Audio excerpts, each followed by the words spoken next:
Hello again. Uh, just another installment here of Speaking the Truth Objectively. Um, I know in my last two postings, one was a two parter. First one we talked about was the velocity of the virus and just sort of how abnormal that was. I think they call it the R naught factor. That's my cat meowing to me. If you hear him or I pick him up, you know that that's what's going on behind me right now. But the R naught factor of this specific virus really seems to be way high up there. Again, for those of you who don't know what the R naught factor is, I don't know what it is either, but it's the transfer, it's how the virus transfers from one person to another. So, in other words, it's really just a fancy name to tell you just how contagious the virus is. This virus apparently is not just very contagious, but it's super contagious. That for me is very disturbing because not very many viruses are super contagious like this, an R naught factor of possibly 6. I think it means that one person can infect 6 other people. The other concern that I have about this virus is that it seems to use the young and the healthy to deliver the virus to the elderly and the infirmed. Okay, now what do I mean by that? What I mean is that it's pretty factual at this point that we understand that the young, the youth, and the elderly get this virus in two different kind of ways. The youth, 20 and under, 30 and under, maybe even 40 and under, really don't seem to have anything more than a serious flu-like condition. Okay, it's really not that fatal within this age group, especially the 20 and unders. The 60 and overs, especially the 70 and 80-year-olders, different story. Okay, especially with comorbidities, right? We talked about that before. Comorbidities are multiple health issues, specifically obesity, hypertension, high blood pressure, cardiovascular, etc. Most viruses aren't like that. Most viruses affect age groups in different ways, yes, but to be completely fatal with one age group and relatively not with another age group is odd. All right? So, as you can probably guess, this posting today, I'm not going to talk about who's to blame. There are other people who are responsible for that, people who are more professional, people who have assets that I do not have. But what I'm here to talk about today is just how oddly this virus is behaving and how I think if we just focus in on that one issue, we can come to our own objective conclusions about what the virus is and what the virus does. Well, everybody knows what a virus is and what a virus does, so I'm not talking about that. And again, if you're the type of person who believes everything that comes from governments like China or Iran or certain international groups, you might as well turn this off right now. I'm not going to waste your time. Obviously, I'm wasting mine. But please, I'm not going to convince you of anything other than what you believe. And like Voltaire said, I'm sure that was just his pen name, but like Voltaire said, I couldn't disagree with you more. I'm paraphrasing. But I will die fighting for your right to be wrong. I'm going to say that again. Here in America, I think that's very important that we respect somebody's right to be wrong. So, again, if you have your own ideas about what you want to believe and what you think is truth and what you think is objective, that's great.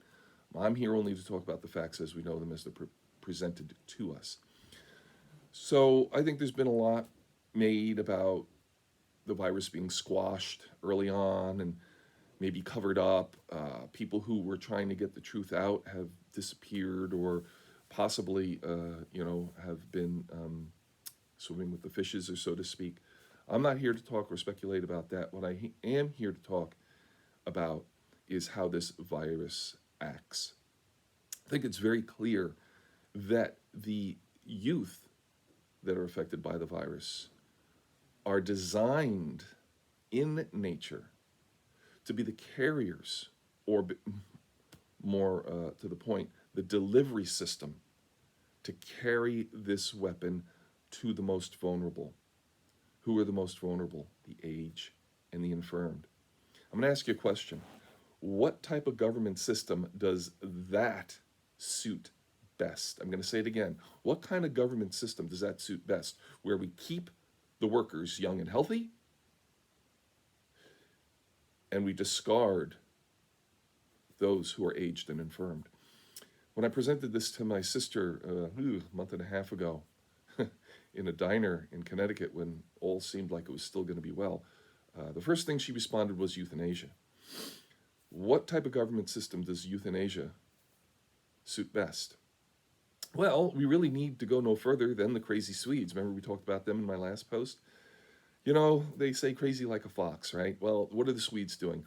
They are not closing their borders per se. They are not locking down their economy. They are giving general protocols for health and hygiene. Sneeze into your arm and wash your hands, etc., so on and so forth.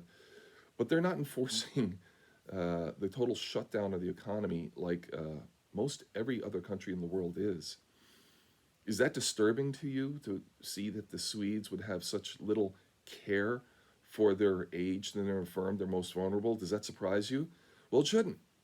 Sweden is a socialist society bordering on communist. That's nothing new. Sweden has supposedly one of the greatest healthcare systems in the world, one-payer system. That shouldn't surprise you. But what may surprise you is this. Sweden is benefiting from not shutting down their economy, while at the same time getting rid of all the people in their healthcare system that are a drag on their economy. I'm going to say that again, because I don't really see a lot of people saying this. And this is just a fact, speaking objectively, okay? If you think about it objectively, this is exactly what's happening. Sweden is not shutting down their economy. They're not ruining their economy, because if they did, their economy is the only thing that's supporting their healthcare system. They can't afford to shut down their economy. Okay, if they did, their healthcare system would tank immediately because it's so overburdened. But if Sweden doesn't shut down or lock down their economy, and they also allow the virus to run through their healthcare system, for them it's a win-win. What are they doing? Well, they're getting rid of the overpopulation in the nursing homes. They're getting rid of the overpopulation in the group homes. They're getting rid of all the people who are unproductive in society. Okay? What's a more inconvenient way to put it? They're getting rid of all their dead wood.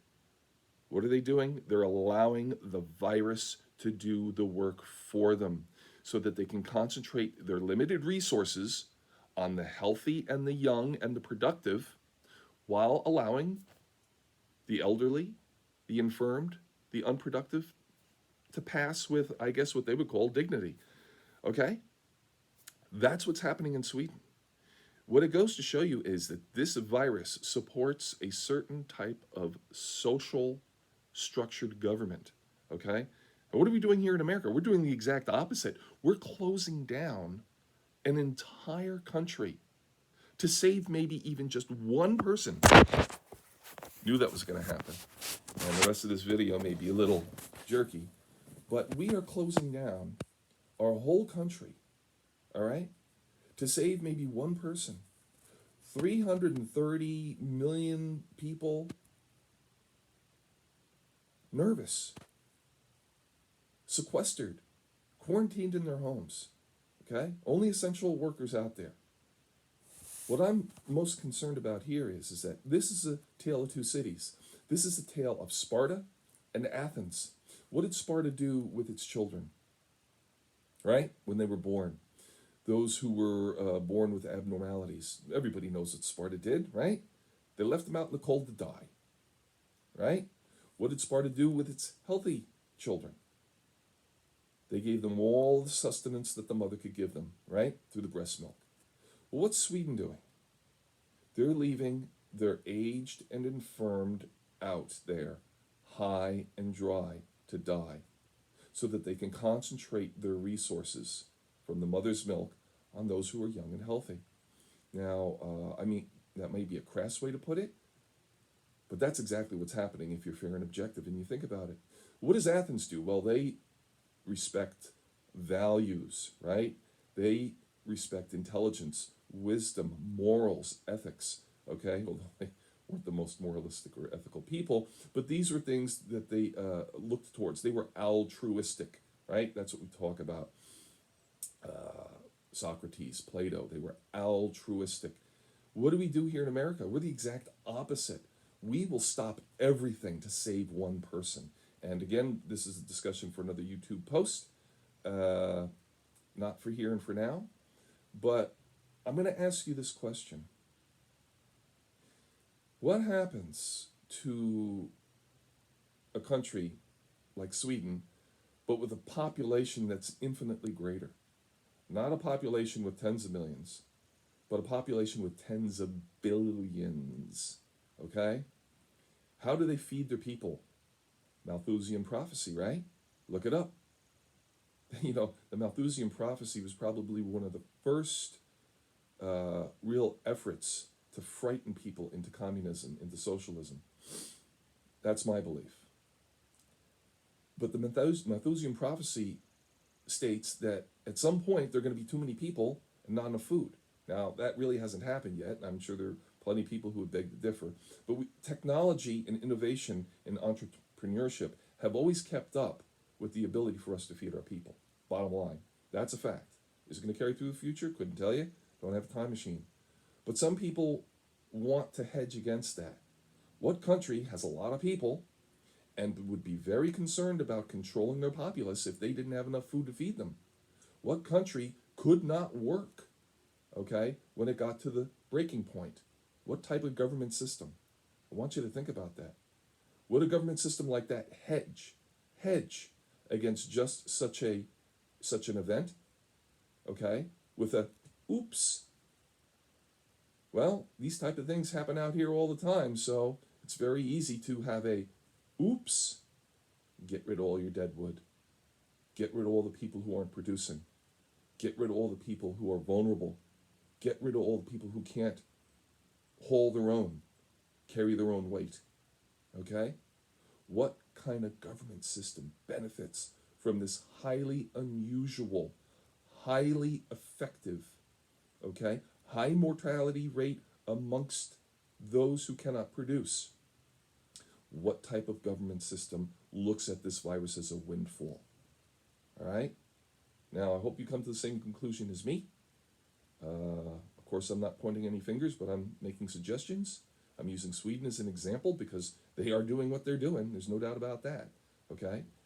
Can't argue those facts.